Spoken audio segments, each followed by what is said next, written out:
Support for Trifles comes from listeners like you, who support us through Patreon and Substack. Bonus material, thank you gifts, and more await at patreon.com/trifles and at trifles.substack.com. And now you can enjoy some Trifles swag, mugs, notepads, and oval stickers, available in our store. Find it at ihearofsherlock.com/merchandise. Welcome to Trifles, a weekly podcast about the Sherlock Holmes stories. It is, of course, a trifle, but there is nothing so important as trifles. Yes, the stockbroker clerked, Lady Frances Carfax disappeared, and Bruce Partington planned, but there are so many other details to pick apart in the stories. Pray, be precise as to details. You know the plots, but what about the minutiae? Have you ever wondered what a commissionaire does? Or what a compositor is? Or of the difference between a stevedore and a stoker? You are very inquisitive, Mr. Holmes. It is my business to know what other people don't know. Scott Monty and Burt Wolder will have the answers to these questions and more in Trifles. The game's afoot. Episode 493, Up Against It. Well, hello there, and welcome to Trifles, the Sherlock Holmes podcast where we get into the minutiae in the Sherlock Holmes stories. I'm Scott Monty. I'm Burt Wolder. And Burt, are you up against it at this point? I'm actually quite right next to it. I don't know that I'm up against it, but it was tough going, a minute or so ago. Okay, well, I'm glad that you peeked out and that you're able to be here. What the it is, we will reveal in just a moment. Wanted to remind you folks that if you can support the show, it helps us keep on going. You can do that on Patreon or on Substack. Either place finds our content, including ad-free episodes and bonus content, just for our supporters. There are links in the show notes. You can also find it at patreon.com/trifles and trifles.substack.com. If you'd like to check out our entire website, you can find that at sherlockholmespodcast.com. And please be sure you are signed up to follow us or subscribe to us on whatever platform listening platform, whatever podcast listening platform you happen to prefer. We will be there, and we hope you will too.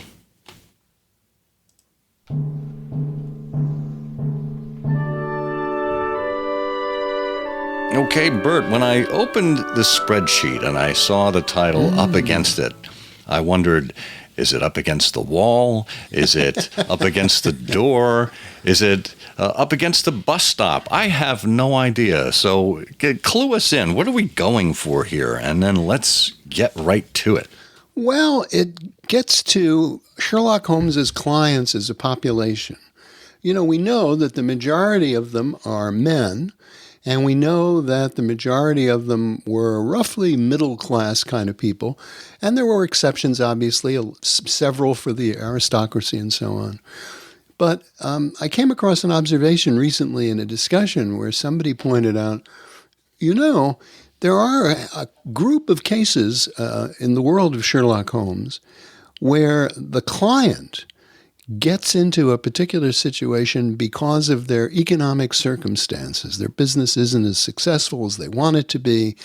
They're sort of at the last rope. They need money. And, their attempts to remedy their situation result in the difficulty that gets them to Sherlock Holmes. And so, I thought that was a very interesting observation, and that we might sort of comb through the canon and find some examples of that. I like that. I like that a lot. So where would you like to start? Well, we can start, I think, with the engineer's thumb, because that's the first one that I think occurred to me when I heard about this, which was poor old Victor Hatherley. Hatherley is a hydraulic engineer, and I think it's safe to say he's not doing as well as he would like to be doing. And when someone out of the blue comes to him and offers him a princely sum for what seems like relatively minor work, he just can't say no. So I think that's a very good place to start. Yeah, and I think we'll see this in a number of cases where there are figures that if one steps back and looks at it dispassionately as a third party, it really in any situation you run into in the real world too, when someone is the subject of a con artist or the victim of a con artist, you would look at it and go, well, that is too good to be true. But you, as the victim, you get wound up in it and you think, oh, this is an amazing opportunity. It's a great way to earn some quick money. And you just put yourself into whether it's a consulting gig or in some cases people loaning out their credit cards or buying gift cards for people when requested. It's the same formula decades and centuries on, and we keep falling for it. Actually, that's a great opportunity for us to plug our other show, I Hear of Sherlock Everywhere, because I think we did an episode with Maria Konnikova back in season 10 about her book, The Confidence Game. And the subtitle of that book is Why We Fall for It Every Time. We'll have a link to that episode in the show notes because I think it's a good companion to what we're discussing here today. Oh, yeah. Well, it does seem, particularly when you look at the people who are victims today, people who, even despite perhaps their better judgment, when they get that email from the Nigerian prince who says, you can get $50,000 if you just send me $1,000 and help me do A and B. The scam artists, to Maria Konnikova's point and to the point you just made, it's the people who are vulnerable to that and who are, for whom that just seems so attractive, it overwhelms their common sense. Yeah. And those are the folks who click and then say goodbye to a nice piece of change. Yeah. So what do we know about Victor Hatherley's opportunity or his situation that would put him into that kind of scenario? Well, I don't think my memory is he's not terribly busy. He's a hydraulic engineer. He's sort of in this niche area, this niche business. And, the idea of, this possible reward is something that he really just can't resist. But I don't remember, is there any point where he really talks about his situation or he attempts to... Well, he says he says, I suppose that everyone finds his first independent start in business a dreary experience. And his was exceptionally so. In 2 years, he made 3 consultations and 1 small job. And his gross takings were £27, 10 shillings.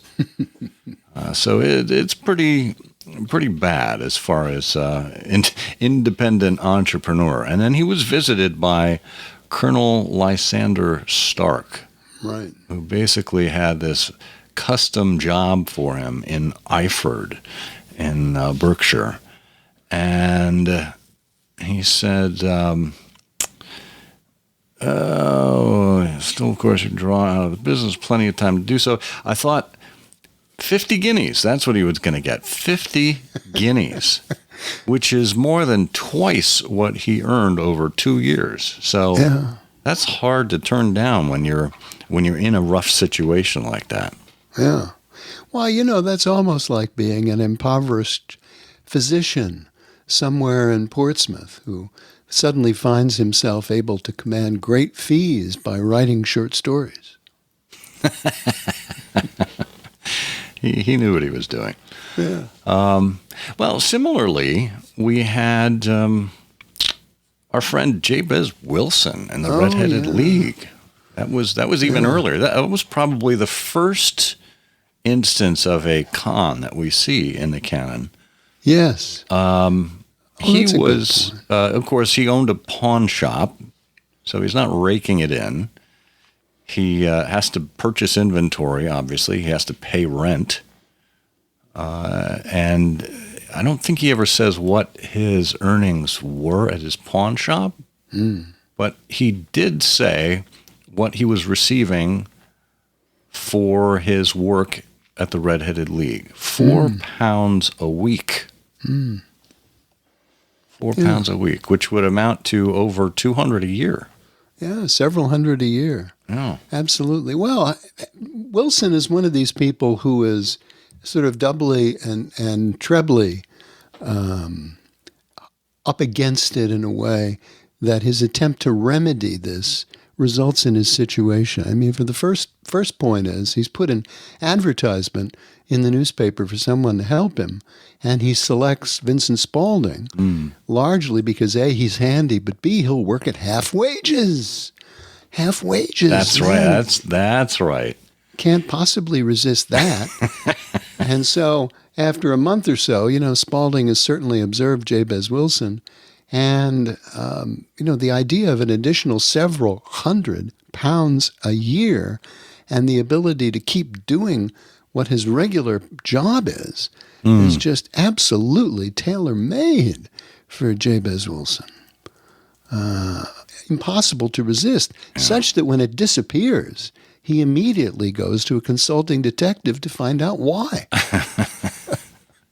With the hope of turning it back on again, obviously. Oh. And speaking of those wages being different, Violet Hunter in the Copper Beeches was used to getting £4 a month in her previous job with Colonel Spence Monroe. Rank sweating. Yes. Tut tut. And Jeffro Rucastle hired her at £100 a year. So again, more money than she had ever seen before. Kind of stars in her eyes kind of moment there. And then when she was asked to do something like wear a particular blue dress or cut her hair quite short, well, you're getting paid really well. So what harm could there really be in it after all, right?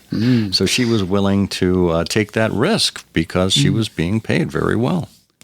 Well, but Violet Hunter has better judgment, although, many people who critique the cases of Sherlock Holmes call Violet Hunter naive, but she really does have better judgment than most. I mean, she initially just refuses the idea of cutting her hair because it's an important feature of her own appearance that she actually is quite proud of. But it's when she goes back to her room and she sees, the evidence of the fact that, she has so little that she just can't resist it. And so and you get a free dress. So that results in her finally accepting the offer. But there, she's even smart enough to say, maybe I should just tell somebody other than me about this so that if anything happens, there's somebody I can count on. And that's pretty smart of Violet. Yeah, it is. It is. So that's Copper Beeches. Where else do we find ourselves here in the adventures? Well, the Blue Carbuncle. Oh, the adventures. Good question. Yeah, that's Blue Carbuncle. There seem to be an inordinate number of them that happen within the adventures versus the rest of the canon. We can discuss that at the conclusion. But Blue Carbuncle, Henry Baker, right? Yeah, exactly. Poor old Henry Baker, who shows every sign of being impoverished and having other issues. His hat and the deductions that Holmes makes from his hat, and how he is spending his time, and in an attempt to find some cheer for the holiday season, he participates in the Goose Club, which is a major investment for poor old Henry Baker. In an attempt to just get some cheer and something positive. And then look what happens. I mean, he loses his hat. He loses his goose. It's an immediate 2 or 3 steps backward. He's assaulted. It's just... And you have another one in the actual villain in The Blue Carbuncle, who, although he is employed and has what seems like a reasonably good position, just can't resist thievery in an attempt to, somehow improve his circumstance. Yeah, and I think Henry Baker, when Holmes asked him, why he didn't advertise for the loss of his hat, his response was basically, I didn't see any good in throwing good money after bad, essentially. It was not worth the effort. And poor James Ryder, I mean, that's the classic dilemma where, the criminal can't come clean about their crime to try and recover what it is they stole because they'd be giving themselves away. It's not like you can put an ad in the paper in the Lost and Found for a Blue Carbuncle at that point. So he was kind of a sad sack from that perspective. So both Baker and Ryder are 2 sad sacks of a different flavor. Yeah, but Ryder was the nefarious one. Well, he was. Evilly motivated. He planned it. And he was ready to frame Horner, too. Yeah, did a good job. Yeah.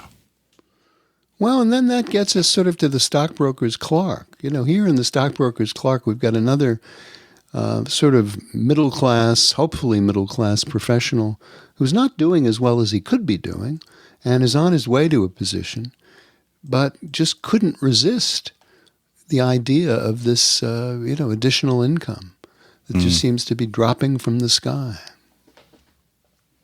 Yeah, he was signing up for a vacancy at Mawson and Williams, the great stockbroking firm in Lombard Street. And he was getting, £1 a week rise. And the duties were about the same as he was coming from. So he was off and running to a great place. Well, and the other one that occurs to me just now that I don't think we talked about this before is Neville St. Clair, is the Twisted Lip. Oh. Here's Neville St. Clair who sort of stumbles into the idea that, just sitting around and looking like a disaster is likely to bring in, more money than I could possibly make in my profession. I can just roll out of bed every day. Yeah, go off to the city and rake it in. Now, he wasn't doing terribly as a journalist, but he was well outstripping his journalist's income by being a professional beggar. Yeah, these are the days too. Journalists. I suppose the ideal example of that is George Gissing, who's somebody that Christopher Morley wrote about from time to time. But Gissing, was moderately successful minor writer, but who always was terribly, terribly impoverished, and in fact, a lot of his stories feature people who are ill and shuffling off the planet and impoverished and challenged, and Gissing, is an example of a particularly unsuccessful journalist, let's say. Well, to kind of round out our point here, as we look across these examples that we've called out, all but one are in the adventures of Sherlock Holmes. I think the one that isn't is the stockbroker's clerk, and that's early on in the memoirs. So here we have Conan Doyle as an impoverished part-time physician who is trying to make his way as a writer. So I have to imagine that he is pulling from real life, instances where he could have made a little money. Maybe there are even instances where he was the victim of a scam himself. I'm sure he wouldn't write about it in his memoirs, Memories and Adventures. But interestingly about Conan Doyle, that's a great point. One of his immediate activities in the course of setting himself up as a physician was his partnership with George Turnavine Budd. And Budd was the, scam artist. Well, he also had other issues. He had quite a bizarre personality and died quite young and appears to have had other sort of mental illness and other conditions. But George Turnavine Budd was making a good deal of money from, as many doctors did in those days, from selling his own nostrums and medicine that he was putting together. And if you take the example of the book that Conan Doyle wrote, in which, you've got George Turnavine Budd sort of appearing as a character, he was not all that concerned with the actual effect of it on his patients. That was sort of good enough for them. And so he saw a scam artist in a way firsthand. Yeah. But then also Conan Doyle, when he came to Portsmouth, he had the opportunity to profit from his religion, which by then he had parted company with. And he refused to do that. But he recognized, I think, and noted it somewhere in his memoir, that, he could well have introduced himself, or he had letters of introduction to the local clergy, and refused. He's going to make it on his own. He's not going to present himself as something other than he is. Well, there you have it. And that is just a trifle. It is, of course, a trifle, but there is nothing so important as trifles. Please join us again next week for another installment of Trifles. Show notes are available on SherlockHolmesPodcast.com. Please subscribe to us on Apple Podcasts and be sure to check out our longer show, I Hear of Sherlock Everywhere, where we interview notable Sherlockians and share news of the Sherlockian world. You've taken my breath away, Mr. Holmes. I would have advertised its loss, but shillings have not been so plentiful with me as they once were. I had no doubt that the gang of roughs who assaulted me had carried off both my hat and the bird. I did not care to spend more money in a hopeless attempt at recovering them.